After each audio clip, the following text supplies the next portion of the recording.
ngasi nungdarang phongbasi phongsingi maruoiba paw khongkacharaga mayamda share tawjagi ahanbada yamna nungaitaba thawdo amani JNIMS da Dr. Taraga Mari nurse mapan yauna hospital asigi staff kuntraga mari COVID-19 positive oire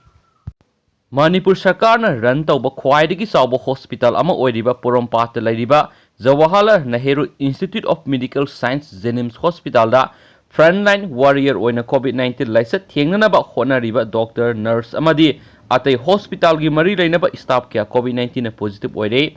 hospital asigi director oiriba professor TS Bimo amadi hospital asigi medical superintendent oiriba professor T Rajan masama COVID-19 positive oiduna hospital asimaktada layeng sathariba asina asawa thodang lawduna COVID-19 na positive oiba miyoi kya amadi atai non COVID anabasing layeng magi thabak yamna satharingai serak asida hospital asigi doctor nurse amadi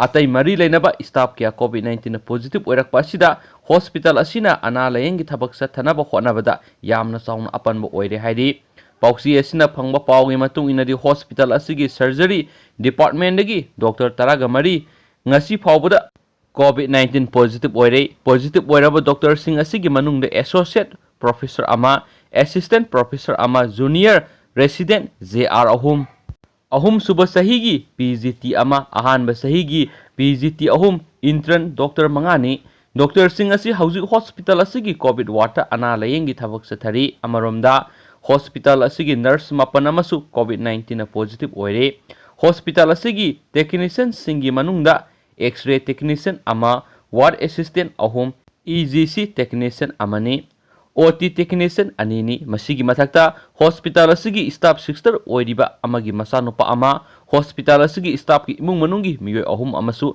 COVID-19 positive oiduna haujik layeng sathari haidi thajaba yaba mafamdagi phangba paw amagi matung ina JNIMS hospital gi oina ngasi surgical department ki Dr. Taraga Mari positive oikraba matungda hospital asigi tungan ba department singda doctor nurse amadi atai mari lainaba hospital gi staff kaya yamna COVID-19 positive oirabagi haibadu department singi head oiribasingna hayengdagi mathang list thagatnarakadauri maduna hospital asigi doctor nurse amasum atai staff sing COVID-19 nabagi masing hengalakpa yana laidi hainasu pauksiyesna makhatana phungdorakli atopa paw manamu mara laiba miyoising sairak amata pidana yasinakibasi phurup ki ikai khumnaba manghalaga yasinabani ukal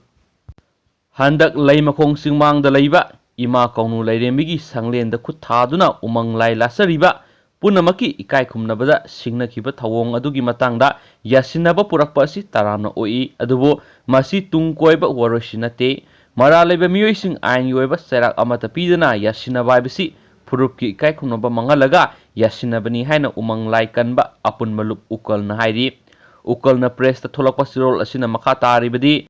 lai makhong singmangi thawong asi ngahak ki oiba political solution ni haina lawi thawong asina purupki ikai khumnabada khut thariba miyoi singbu naw sahonbada natana pebet masa sawba ngaibigi mawonga manaba thawong amani haidi mamangda su laisang asida khut thaduna amang ata kya thokankhre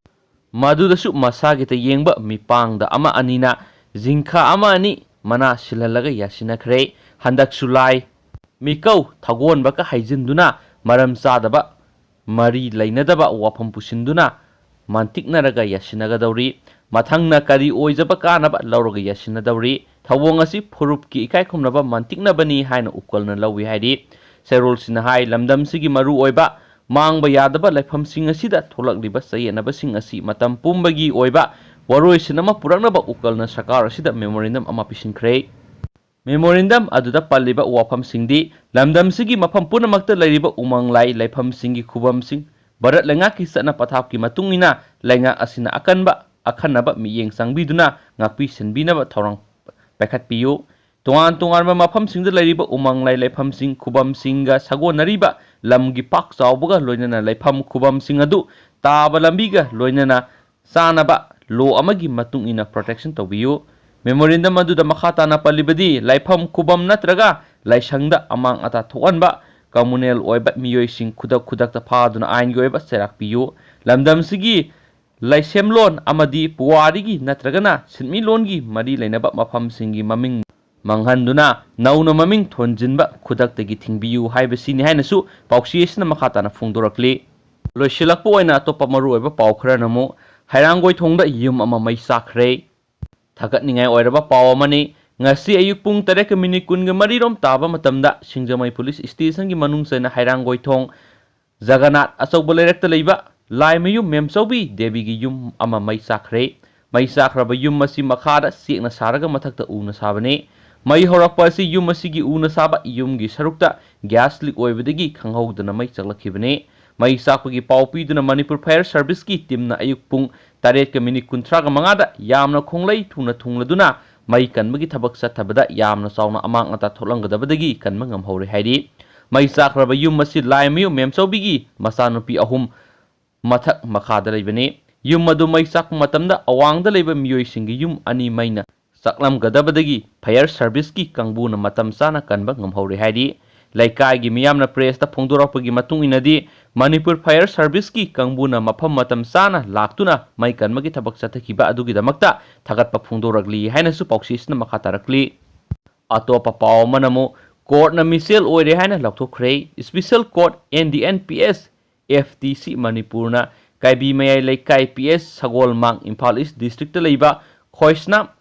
abung Elias Mohendro singa sei kungatret haujingna sei yangkhai ge mari rom suraba apok palai khidraba case mangol singa si misel oire hana lakthokre miyoi sigi matakta FIR case number 168 of 10 1993 NAB PS under section 20 of B of 1 by 25 by 29 by 60 of 1 NDNPS ki makhara case lokotuna trial sathana bo honabada court lakhidre mari lenaba court nasu warrant issue tawkhre miyoi hauzik pawba court laktaba maramna makbo misel oire haina lakthokle haina sagolmang police station officer in charge na press ta thadorakpa sirol amanasu makhatana phungdorakli paw silakpo ina ngasi government of Manipur COVID-19 kamal control room dagi press release number 205 ngasi gi oiba pung kungamari thokiba COVID-19 gi update Manipur gi share tawjage ngasi puna miyoi general population dagi miyoi sahum gamari positive oire masigi manungda miyoi samaga marfuga maridi nupani du miyoi samaga kungamana nupini adu atopa miyoi central armed police force dagi miyoi kuntrago homdoi positive oire adu ngasi positive okiba singasi Imphal West dagi 85 Imphal East dagi samaga tarago homdoi Thawal dagi tare none dagi ama kangpokpi dagi ahum kaksing dagi kuntraga homdoi urkhul dagi nipan Chandel dagi kun Tamenglong dagi taraga mapan Chuchampur dagi mapan Tengnopal dagi taraga manga Senapati dagi taraga nithu amasum Bisnupur dagi mapani aduga miyoi nipan amana Imphal East dagi ama aduga Imphal West dagi tare amadi atopa state atopa dagi halaga matung nam khoi positive oi habis khangibani aduga lemhori singsina local transmission ni satokpa yaudana aduga hoji positive oire be miyoi singsigi lokhat pham thokpa section thorang sing lokhat khre mokoi ji covid care facility to sip taw khre mas mokoi contact tracing na tawba adugum thabak thoram siloni lokhat khre adu yam nungai taba mana ngasi pung kun ge mari sida ngasi su miyoi manga positive oiduna laikhidra miyoi singsi ahan basina nupini marks Imphal East gini marks sai humdraga mari sore ani subasina sai humpu mangani marks nupini mangna thawbal lagini ahum subasina sai humdra sore marks nupini marks Imphal East gini mari subasina sai yangkhai ga mari sore mak nupani Tamenglong dagini amasum aroi begisna sai yangkhai ga teruk sore mak nupani man Imphal East gini makoi singasi Siza Hospital Ras Medicity amasum JNIMS ta ani Plub smain tarokan miyoi singsi laikhidabani aduga apun boina Manipur COVID-19 positive oiraga laikhidaba miyoi masingsi samaga mapan sure amasum apun boina ngasi COVID-19 phagibadagi discharge tokiba miyoi masingna samaga humpuga mari ne su press release asina makhatana phongdorok thank you